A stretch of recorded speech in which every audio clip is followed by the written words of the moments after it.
Se faire vacciner contre le Covid-19 et faire ses courses en même temps. Cela est désormais possible à Bruxelles.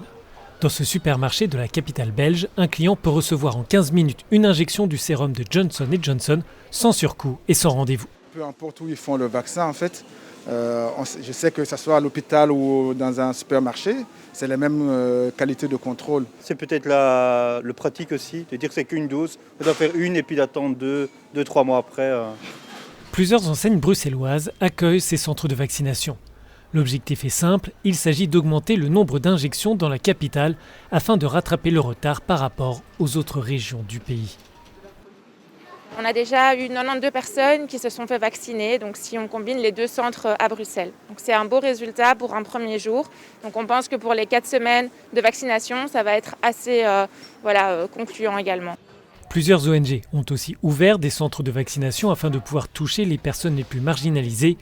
Depuis le mois de mai, 1700 Bruxellois ont bénéficié de cette initiative.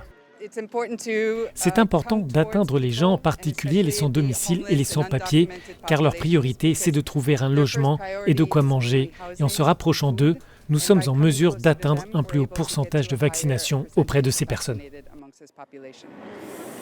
70% de la population adulte de l'Union européenne est désormais pleinement vaccinée.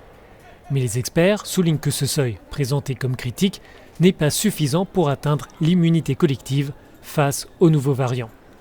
Les autorités appellent donc à poursuivre les campagnes vaccinales. Le chiffre magique n'est pas là. Au début, on évoquait 40% et ensuite 70%. Maintenant, il semblerait que ce soit 95% à cause du variant Delta qui est plus contagieux. En fait, nous ne savons pas.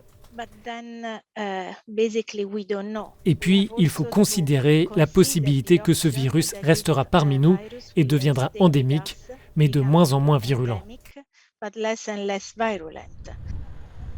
Le Centre européen de prévention et de contrôle des maladies souligne que la stratégie de vaccination doit s'accompagner de mesures sanitaires et de campagnes d'information pour convaincre ceux qui hésitent à se faire vacciner.